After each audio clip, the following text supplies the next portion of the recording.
Olá, sejam todos muito bem-vindos a mais um episódio do podcast do Núcleo de Contadores da Assim, Associação Comercial e Empresarial de Maringá.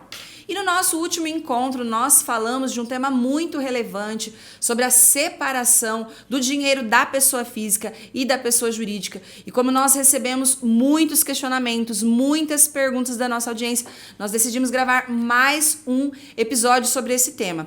Nós estamos gravando a respeito desse tema a convite da Assim e do CODEM para a Semana Maringaense de Educação Financeira. Essa semana é uma iniciativa do movimento Prospera Ingá e da Câmara Técnica Financeira e de Seguros, em parceria com o CODEM, que é o Conselho de Desenvolvimento Econômico de Maringá. Este evento é fruto de uma lei municipal articulada por estas entidades, tornando Maringá uma das primeiras cidades do país a contar com uma legislação específica para promover a educação financeira. Mais uma vez, então, agradecer à CODEM e à Assim pelo convite ao Núcleo de Contadores para que a gente contribua aí com essa semana tão relevante para a nossa cidade. Então, eu sou a Tarsis, sou contadora do Núcleo, do escritório Smart Contabilidade. Com muita alegria vou estar aqui com vocês hoje, conduzindo esse podcast. E junto comigo hoje eu tenho o Daniel, ele que é o contador responsável pela Associação Comercial e Empresarial de Maringá. Seja muito bem-vindo, Daniel. Obrigado, Tarsis, obrigado pelo convite. E é uma satisfação muito grande estar aqui presente para ajudar na Semana Financeira de Maringá e todos os ouvintes do Brasil que estejam acompanhando a gente nesse podcast. Além do Daniel, eu tenho a alegria de receber o Alessio Pimenta, ele que é da Aprimorato Contabilidade, escritório em Maringá e em Presidente Prudente. Seja muito bem-vindo, Alessio. Olá, Tarso, muito obrigado. É um prazer estar hoje com vocês para falar um pouco desse tema que é tão importante para o cotidiano, do dia a dia, para a população de forma geral. Vamos lá, então. Então, vocês mandaram muitas perguntas para nós e nós vamos hoje, então, trazer clareza, trazer luz aí para esse tema. Eu começo conversando, então, com o Alessio. Alessio, quais são as principais diferenças, então, entre uma pessoa física e uma pessoa jurídica, falando em termos de responsabilidades legais? Tarsis, muito boa essa pergunta, tá? A gente pode responder da seguinte maneira. Quando a pessoa opera alguma atividade na pessoa física, qual é o reflexo disso? Qualquer problema que eventualmente ela tenha, ela irá responder com seus bens pessoais. Ou seja, qualquer problema tributário, qualquer problema do âmbito civil, vai atingir o CPF e todos os bens dela.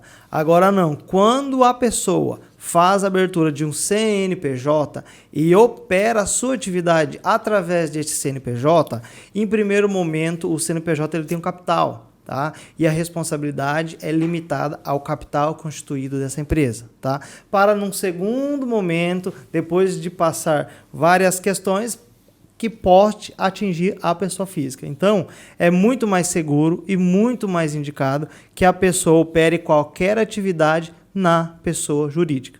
Tá? Então, essa é uma das principais mudanças na prática. Então, em termos práticos, você que quer começar o seu negócio, já faça correta. Faça na sua pessoa jurídica. Abra uma empresa para fazer isso.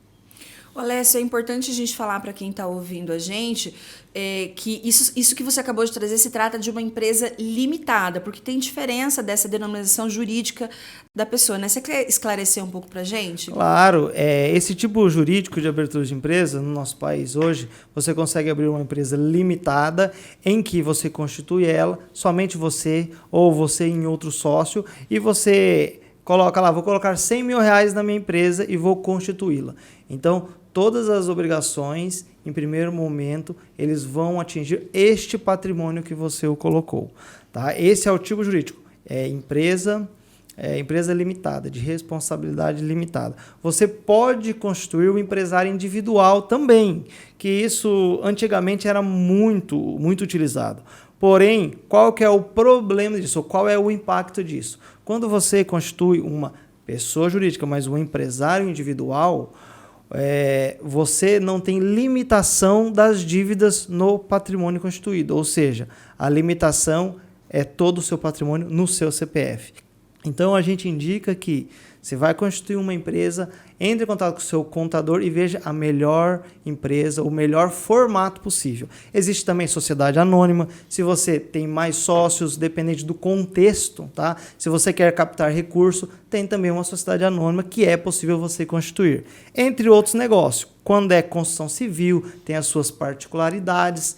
Então, nós temos no âmbito empresarial hoje, você tem várias possibilidades de constituição de uma empresa. Sempre procure aquilo que vai melhor lhe atender. Legal. Ô Dani, conversando um pouco sobre essa separação, né, de pessoa física e jurídica, a gente recebeu uma pergunta bem interessante. Usa o cartão da empresa para o uso pessoal. Isso é correto?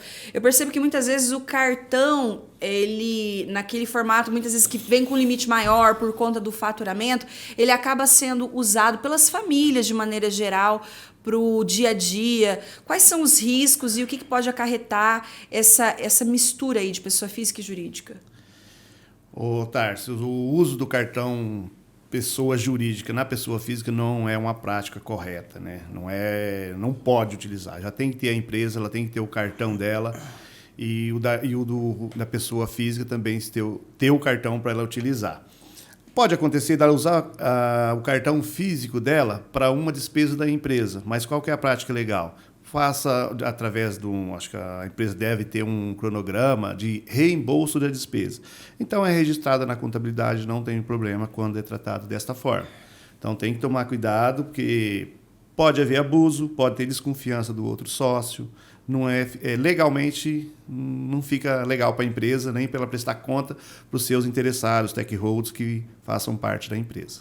Legal isso que o Daniel trouxe pra gente, porque existem maneiras de você corrigir também, né? Então, de repente, hoje em dia, tecnologia, não passou meu cartão aqui, não tá dando, e você usa o cartão da pessoa jurídica, é importante que você comunique, né, ao seu contador justamente para fazer essa correção, né, Daniel, que você trouxe. Sim, então, como eu colocando essa parte de fazer o reembolso dessa despesa através da pessoa jurídica para a pessoa física, é uma prática até legal, apenas está registrada dentro da empresa e autorizada, né, se a empresa tem uma política também de fazer o reembolso. Sim. Tem muitas empresas que adotam dessa forma. A pessoa viaja, ela traz os comprovantes, traz as notas, os pedidos, a empresa emite lá um reembolso dessas despesas, e isso é de forma legal. Muito legal. O Alessio, falando então dessa confusão patrimonial, né, que o Daniel acabou de trazer para a gente, entre finanças pessoais e finanças empresariais, como é que isso pode impactar a capacidade de fazer uma análise do desempenho do negócio? Então, muitas vezes você mistura tanto, né, a conta física com a conta jurídica, que você já não sabe mais a rentabilidade do seu negócio, você já não consegue mais fazer uma gestão financeira do seu negócio. Como é que essa confusão pode impactar essa análise de mercado do negócio?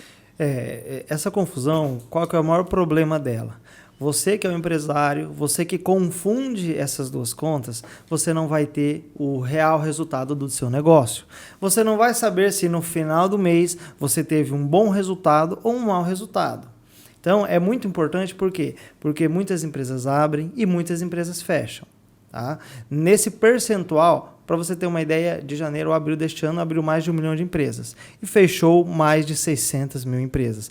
Mais de 60% dessas empresas abertas foram fechadas. E por qual motivo? Porque as pessoas não se organizam melhor. E não se organizam por quê? Por esta falta de objetividade. Você que hoje tem uma empresa, você tem que ter uma coisa clara para você. Eu tenho uma empresa, então eu sou dono do meu negócio, eu tenho responsabilidades.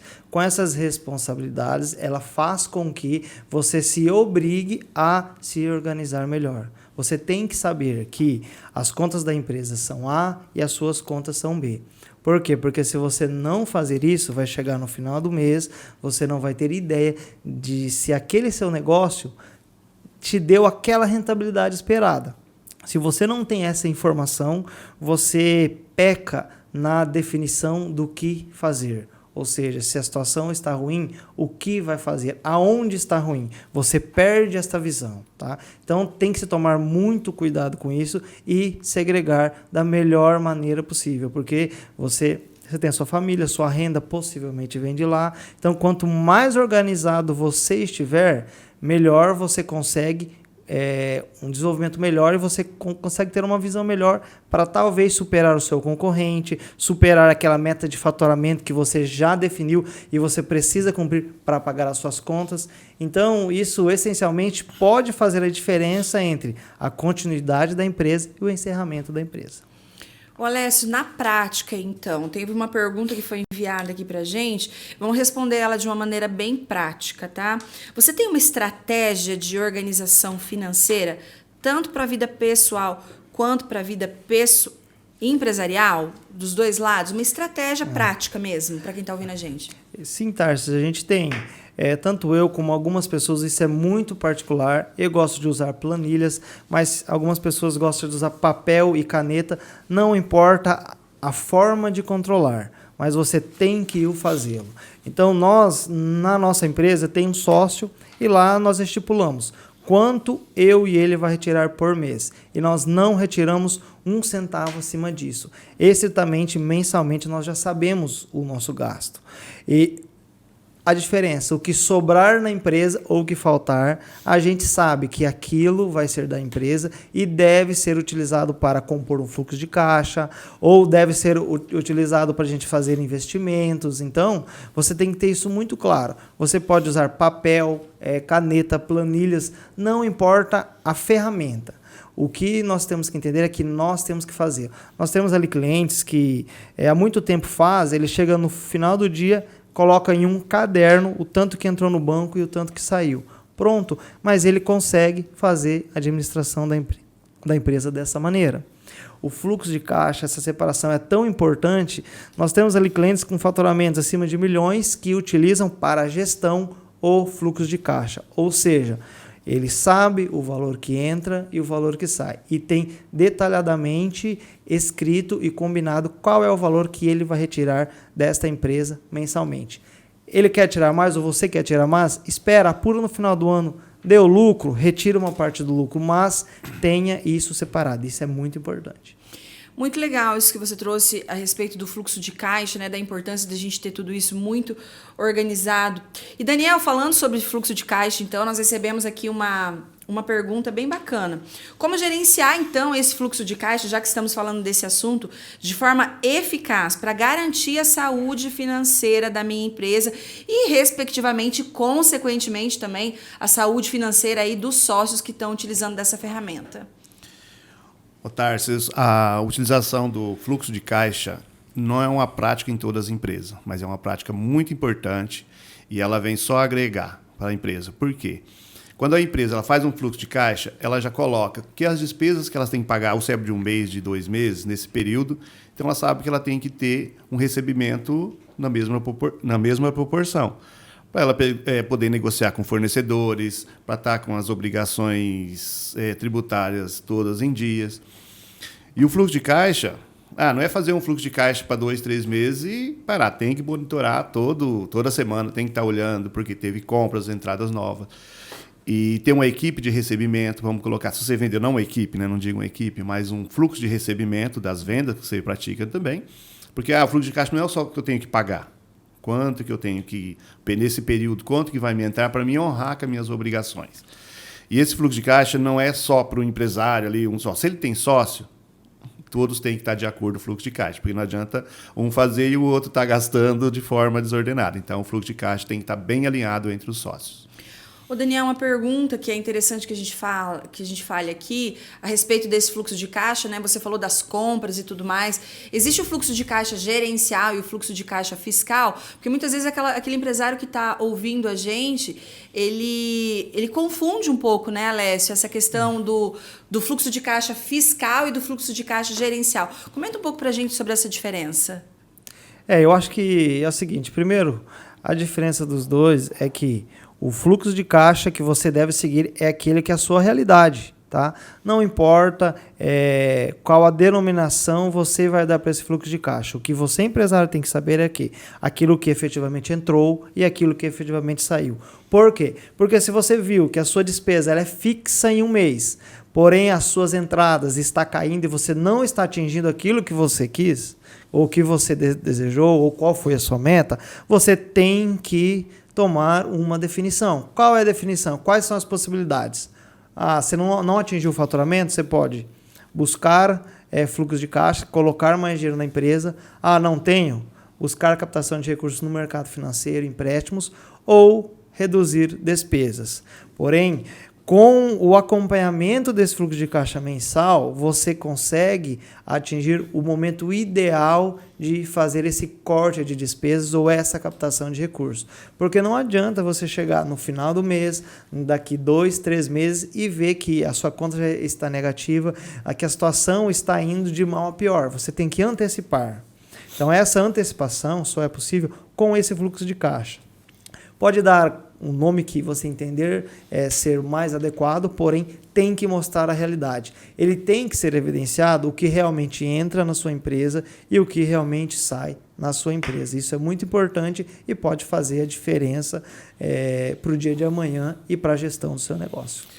Muito legal. Complementando até o que o Alessio colocou, eu achei interessante no fluxo de caixa, quando o fluxo não está atingindo, é hora de você sentar, renegociar com os fornecedores, para quê? Você não perca a qualidade. Porque muitos que não controlam essas despesas a pagar do fluxo de caixa, começam a comprar produtos mais baratos para poder manter os mesmos investimentos, né? Às vezes é hora de parar de fazer investimento em ativos da empresa. Então, assim, no fluxo de caixa bem elaborado, ajuda bastante nessas decisões.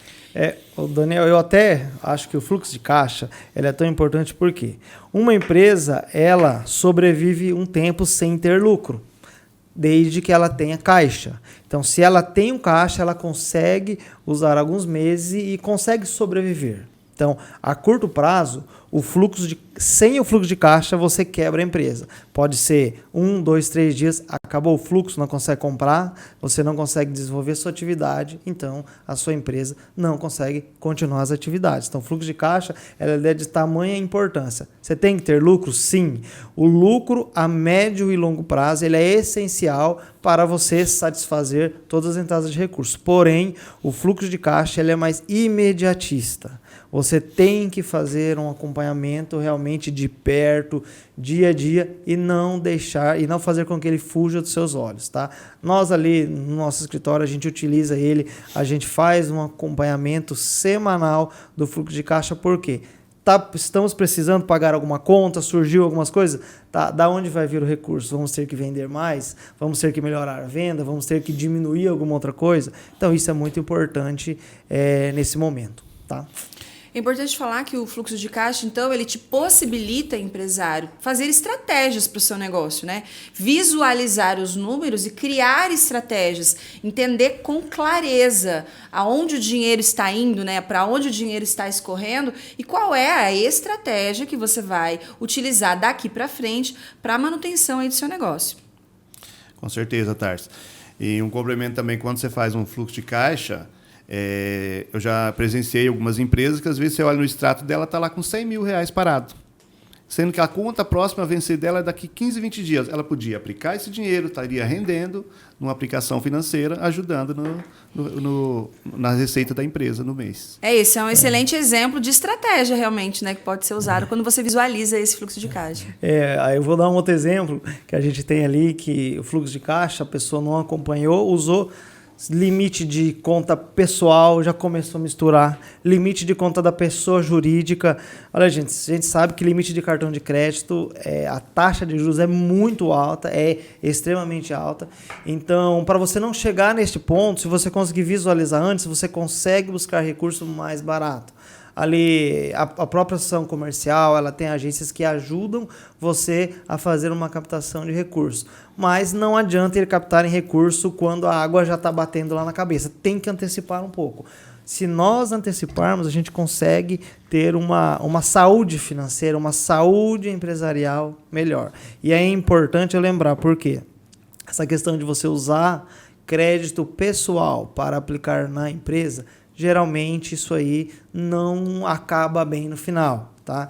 Então você tem que se controlar melhor, e se você tem uma empresa, principalmente se tem sócio, faça tudo no seu CNPJ, porque você vai conseguir se organizar melhor, tá? E principalmente, só complementando nessa questão, já tive amigos que abriram empresa e tiveram as ideias lindas, maravilhosas, e misturou todas as contas.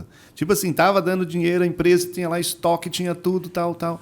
Mas ele não sabia o quanto que ele tinha em caixa. Quando ele foi verificar, ele estava tipo assim, já tinha comido o estoque que ele tinha começado a empresa, tinha uma ideia boa e não conseguiu mais alavancar a empresa. Então ficou difícil o trabalho. Daniel, essa é a realidade nossa, né? A realidade é que a maioria dos empresários começam com um valor baixo. Quem dera, todos teriam 1 milhão, 200, 500 mil reais para começar a companhia, mas dificilmente eles têm e acaba chegando nesse ponto. Por isso que eu também concordo com você que é muito importante nós se organizarmos com relação a esse fluxo de caixa. Falando então dessa mistureira, né, que a gente acabou trazendo aqui de contas pessoais e empresariais, Daniel, uma pergunta que foi feita aqui para a gente. Qual é a dica número 1, o passo inicial para aquela pessoa que quer separar conta pessoal da conta empresarial? Primeiro passo. Primeiro passo é abrir uma conta para a empresa e separar a conta da pessoa física da justiça. Então, abriu a conta da empresa, colocou todas as receitas e entradas, né, eu digo entradas, dentro da conta da empresa e todas saídas da conta da empresa. E deixa suas contas particulares quando você fazer uma retirada para o labore, o teu salário, se a empresa estiver rendendo. Se não estiver rendendo, tira o mínimo possível e mantenha sempre uma conta separada da empresa. É importante falar, né? Parece óbvio, né? Ter uma conta da empresa e uma conta da pessoa física, mas muitos empresários, por incrível que pareça, não têm, né? Alessio, ainda sobre esse tema, tem uma pergunta bem interessante também. Quando a gente fala, né, de prolabore, de eu sei quanto que eu vou receber, a gente já tem tudo isso estipulado, mas a gente sabe que toda essa movimentação ela também tem uma tributação, né? E aí uma pessoa perguntou o seguinte: eu sou aposentado e a minha empresa tem lucro, apresenta lucro. Eu preciso pagar o INSS? E aí eu gostaria que você dissesse também pra gente em que modalidade que a gente recolhe o INSS. É no prolabore? É na distribuição de lucro? Para ficar bem claro para quem ouve a gente. Claro, vamos lá. Primeira coisa, o INSS ele é obrigatório, independente se a pessoa está aposentada ou não. Tá? E qual é o momento de recolhimento do INSS? Quando a pessoa receber o seu prolabore, ou seja, se ela tem uma retirada mensal a título de prolabore de um salário mínimo, sobre esse um salário mínimo irá incidir o INSS. Sobre distribuição de lucro, que é outra coisa, o que é distribuição de lucro? Tá? A distribuição de lucro é o seguinte: nós trabalhamos o ano todo, chegou ao final do ano, sobrou uns 50 mil reais de lucro. Você pode distribuir aos sócios sem que haja tributação. Tá? Então, nesta distribuição de lucro, que geralmente ocorre ao final do ano, você não tem a incidência de nenhum tributo por enquanto. Tá? Então, é muito importante fixar isso. Tá?